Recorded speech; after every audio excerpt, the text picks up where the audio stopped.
Gimana sih pendapat kamu tentang long distance relationship? Nggak mau. Berarti kamu nggak bisa LDR? Nggak bisa, karena love language aku tuh quality time sama physical touch. Jadi kayaknya kalau LDR tuh kayak ngapain sih lo nguji-nguji diri sendiri gitu loh. Kayak ngapain sih lo bikin ribet diri sendiri.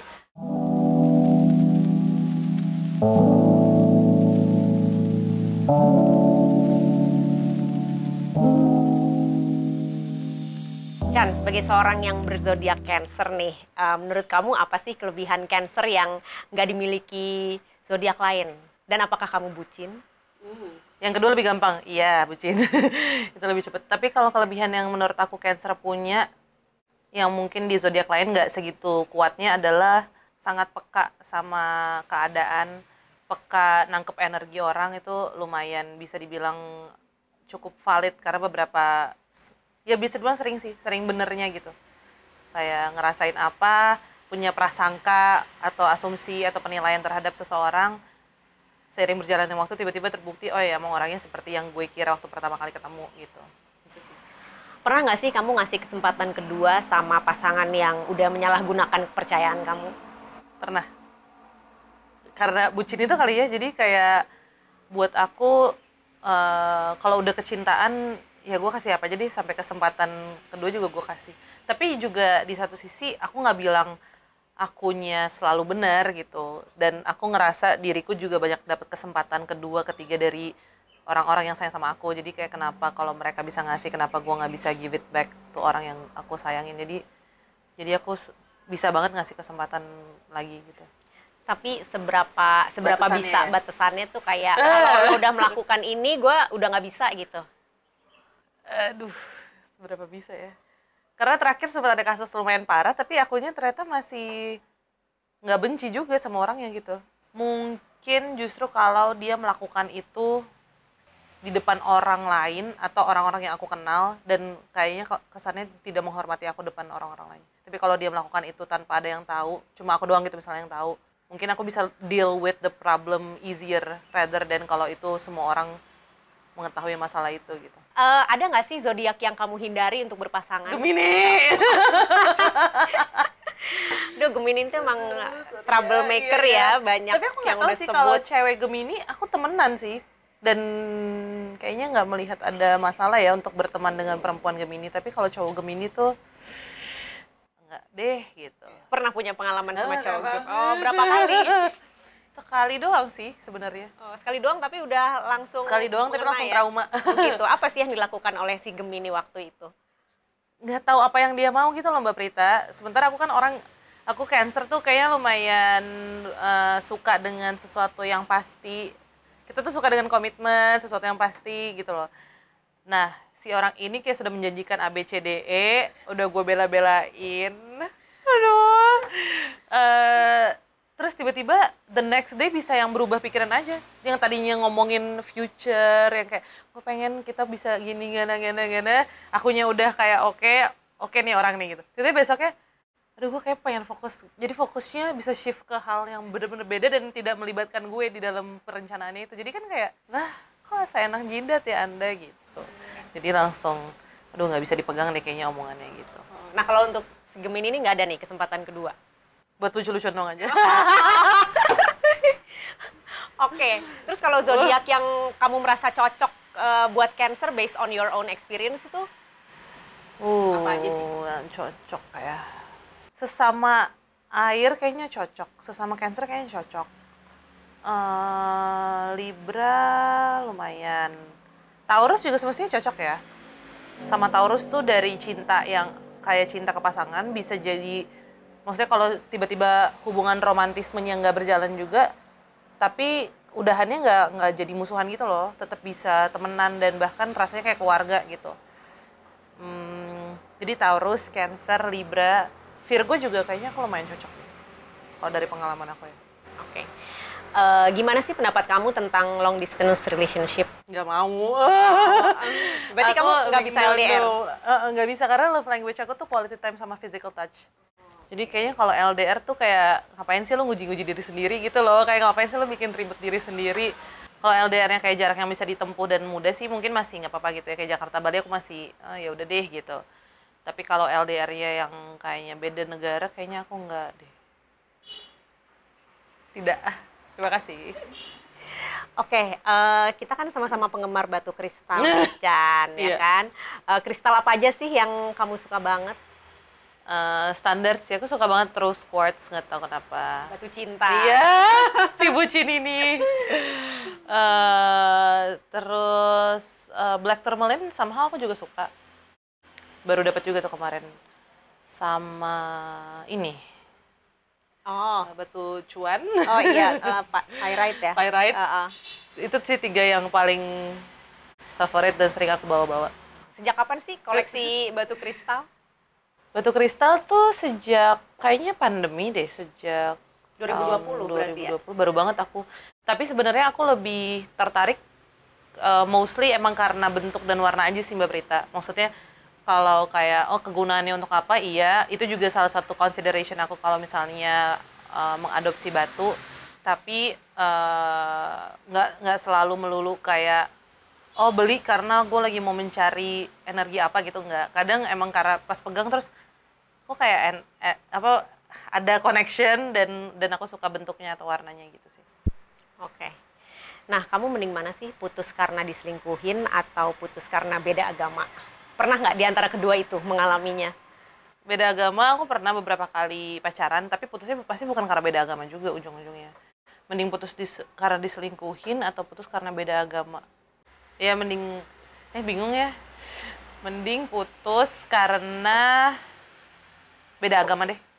Kira-kira seorang Cantika kalau nggak jadi penyanyi, pengen jadi apa sih? Pengen banget jadi anggota BIN. Kayaknya lebih seru Kenapa gitu loh tuh? Mbak Prita. Kenapa? Nah ini aku tuh kemarin, jadi aku punya cita-cita ini tuh dari dulu ya sebenarnya. Maksudnya kayak pengen banget jadi secret agent gitu, pengen banget jadi yang kayak gitu-gitulah. Terus aku runutin nih kayak kenapa ya gue pengen banget jadi itu gitu. Kalau aku lihat dari hobi aku yang lain yang aku udah bisa terapkan, aku tuh kan suka banget olahraga tapi olahraganya tuh yang ekstrim. Maksudnya sukanya kayak climbing, terus beneran ke tebing manjat.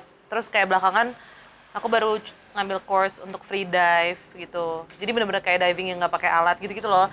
Nah, kayaknya aku suka sesuatu yang memang menguji adrenalin.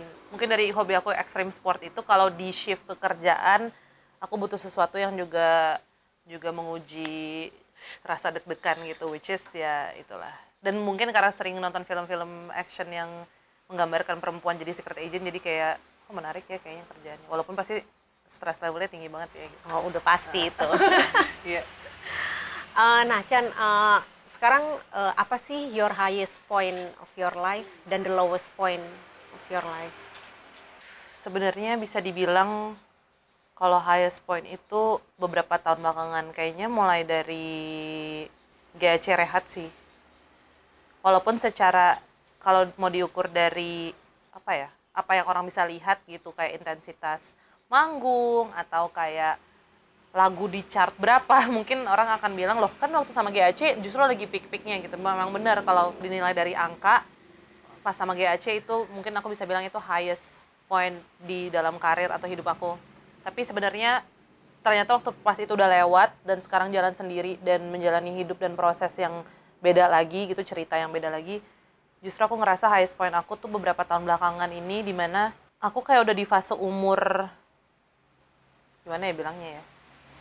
Dulu tuh kan masih into pokoknya kerja tapi pacaran juga iya gitu. Maksudnya dulu tuh aku kayak put my happiness bener-bener di pos-pos tertentu yang di luar diri aku gitu loh Mbak Prita. Jadi kayak happiness gue tergantung orang lain terus gitu. Tiba-tiba waktu pas GAC rehat dan harus jalan sendiri, mulai tuh kayak oke, pos-posnya udah nggak ada nih.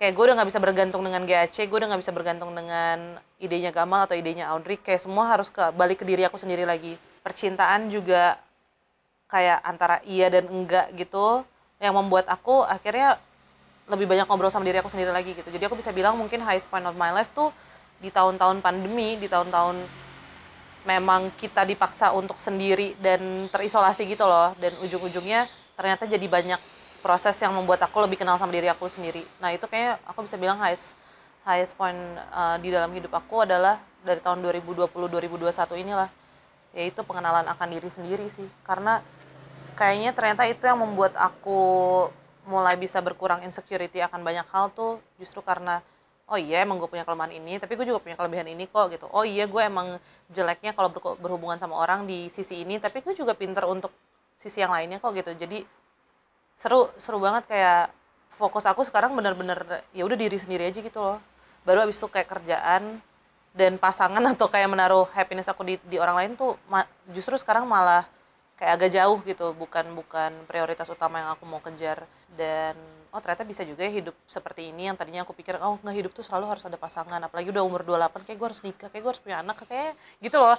Walaupun society dan temen atau saudara angkatan aku semua ya udah nikah dan udah punya anak gitu, tapi di satu sisi waktu pas aku ngeliat hidup aku ternyata banyak banget ya yang gue bisa syukurin dengan gue belum menikah dan belum punya anak gitu loh. Kayak pas aku ngeliat teman-teman aku, mereka pada yang aduh gue nggak bisa jalan, gue nggak bisa ketemu siapa-siapa karena gue harus ngurusin ini itu. Walaupun juga pasti hidup mereka banyak sisi bahagia yang aku juga belum rasain gitu, tapi ya itu tadi karena aku udah kenal diri aku dan masih dalam proses untuk lebih kenal lagi, jadi banyak hal yang aku bisa syukurin yang kayak oh ternyata hidup hidup menaruh kebahagiaan dan ekspektasi tidak di orang lain dan lebih mengontrol apa yang memang di kuasaku aja, apa namanya, membiarkan hidup dengan semua ketidakpastiannya tuh ya nggak apa-apa. Ternyata itu the art of life, memang memang keseimbangan antara pasti dan tidak pasti itu sih. Lowest point di hidup aku di saat menjadi diri sendiri itu bisa menimbulkan ketakutan juga, karena ternyata kayak nggak bisa dipungkirin sebagai orang yang ya bisa dibilang public figure lah gitu ya.